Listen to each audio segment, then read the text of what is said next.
बयान, बर्खास्तगी और सीएम का विरोध। क्या अब जेल जाएंगे राजेंद्र गुढ़ा? 1 साल पुराने केस में जांच तेज।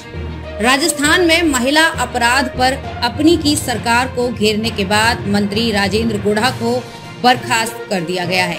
इसके बाद से राजेंद्र गुढ़ा ने सीएम अशोक गहलोत और प्रदेश की कांग्रेस सरकार के खिलाफ विरोध का झंडा उठा लिया है।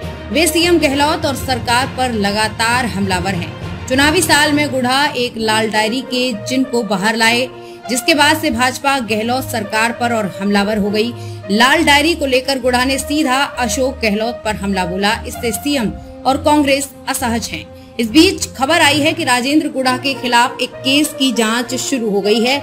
ये जांच सीआईडी सीबी कर रही है। ऐसी जांच की टाइमिंग और केस को लेकर सवाल उठ रहे हैं। आइए जानते हैं ये केस क्या है और क्यों राजेंद्र गुढ़ा के ऊपर गिरफ्तारी की तलवार लटक रही है।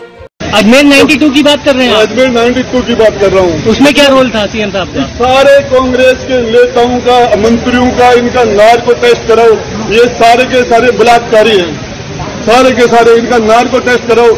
ये एक आदमी धारीवाल का करा लो, कोई महेश जोशी का तो यदि सचिन तेंदुलकर है, कोई महिलाओं के साथ दुष्कर्म के उन्होंने सारे रिकॉर्ड बना दिए। महिलाओं के दुष्कर्म में यदि कोई डिग्री मिलती तो इनके सबके पास पीएचडी की डिग्री होती। महिलाओं के साथ इन्वॉल्व थे क्या ये सारे नेता कांग्रेस के? वो इनके ऊपर फिल्में बन रही हैं, एक दूसरे का मिला हुआ खेल है। धारीवाल का नार्को टेस्ट होना चाहिए, महेश जोशी का नार्को टेस्ट होना चाहिए, इनको और राजेंद्र गुढ़ा का भी नार्को टेस्ट होना चाहिए। कितनी महिलाओं से इनके अवैध संबंध है वो नार्को टेस्ट में पता चल जाएगा। और ये सारा का सारा अजमेर 92 में किस किस की भूमिका है? इसके अंदर कांग्रेस के नेताओं की भूमिका है, उसके अंदर हमारे मुख्यमंत्री जी का भी रोल है। सबसे पहले जानिए क्या है मामला। ये मामला 1 साल पुराना है। जयपुर के गोविंदगढ़ के बलेखन गांव में अफ्रीका में रहने वाले डॉक्टर बनवारी लाल मील का अस्पताल है। 20 अगस्त 2022 को अभय सिंह, राजेंद्र गुढ़ा का साला, कुछ बदमाशों के साथ अस्पताल पर कब्जा करने के लिए पहुंचा था। उस दौरान पुलिस ने 14 लोगों को गिरफ्तार किया था और केस दर्ज कर मामले की जांच शुरू की थी। गिरफ्तार किए गए लोगों में गुढ़ा के निजी सहायक दीपेंद्र सिंह और साले अभय सिंह समेत एक बिल्डर सत्यनारायण गुप्ता को भी गिरफ्तार किया था। जांच में गुढ़ा का नाम आया सामने। जानकारी के अनुसार गिरफ्तार किए गए लोगों ने तत्कालीन मंत्री राजेंद्र गुढ़ा का नाम लिया था। इसके बाद जयपुर ग्रामीण पुलिस ने उनके खिलाफ नामजद केस दर्ज किया था, लेकिन गुढ़ा उस समय मंत्री थी, इसलिए पुलिस केस दर्ज कर शांत बैठ गई। गुढ़ा के खिलाफ कोई कार्रवाई नहीं की गई। सीआईडी सीबी के पास पहुंची फाइल। सूत्रों की माने तो जयपुर ग्रामीण पुलिस ने मामले की जांच कर पूरी फाइल तैयार कर ली है, जिसे सीआईडी सीबी के पास भेजा गया है। अब आदेश जारी होने के बाद गुढ़ा को कभी भी गिरफ्तार किया जा सकता है। बताना चाह रहा हूँ इन सारे लोगों को किस तरीके से कांग्रेस के नेताओं के ऊपर फिल्में बन रही हैं। मेरे पास वो डायरी थी, वो डायरी मेरी छीन ली गई। मेरे साथ इन्होंने सारे के सारे 25-50 लोगों ने एक साथ मेरे ऊपर हमला कर दिया। मेरे गुस्से मारे, धक्का मारा, लात मार के मुझे नीचे पटक दिया। और फिर मुझे मार्शलों ने नहीं, मुझे कांग्रेस के लोगों ने, कांग्रेस के मंत्रियों ने मुझे घसीट के बाहर निकाला। मार्शल तो आए ही नहीं थे तब तक। और उसके बाद मैं तो सिर्फ यही बात कहना चाह रहा था, हमने अशोक गहलोत जी का चेहरा देख के इनको समर्थन किया था। इन्होंने इनकी रिक्वेस्ट पर इनके शामिल हुए थे। गहलोत साहब वो डायरी का आधा पार्ट आपने आपके विधानसभा में गुंडागर्दी करके मेरे से छीन लिया और आधा पार्ट मेरे पास अभी और है।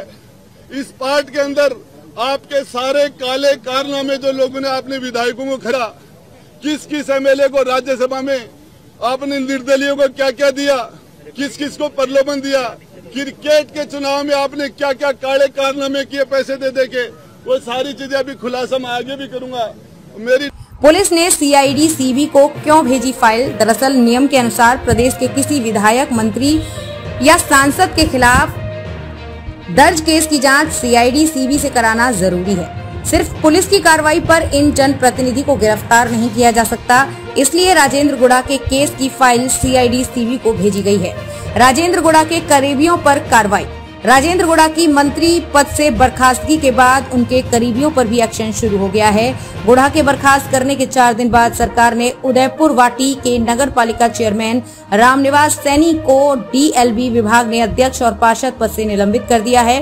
सैनी पर आरोप है कि उन्होंने साल 2022 में बिना स्वीकृत पदों के 4 लोगों को भर्ती किया था। बता दें कि सैनी गुढ़ा के करीबियों में से एक हैं। उदयपुर वाटी में पालिका चुनाव के दौरान गुढ़ा ने ही उन्हें पालिका अध्यक्ष बनवाया था। रामनिवास सैनी 1998 और 2003 में विधायक का चुनाव लड़ चुके हैं, लेकिन दोनों बार ही उन्हें हार का सामना करना पड़ा था।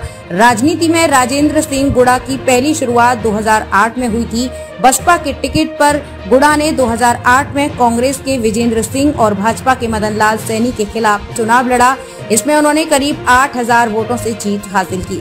2008 में बसपा से चुनाव जीतने के बाद गुढ़ा ने बसपा छोड़कर कांग्रेस का दामन थाम लिया। इसके बाद 2013 के विधानसभा चुनाव में कांग्रेस ने गुढ़ा को उनकी सीट उदयपुर वाटी से चुनावी मैदान में उतार दिया, लेकिन उस वक्त गुढ़ा चुनाव हार गए। इस कारण 2018 में कांग्रेस ने उनका टिकट काट दिया, जिसके बाद फिर से गुढ़ा ने बसपा का दामन थाम लिया। बसपा ने इस बार गुढ़ा को उदयपुर वाटी सीट से टिकट दिया।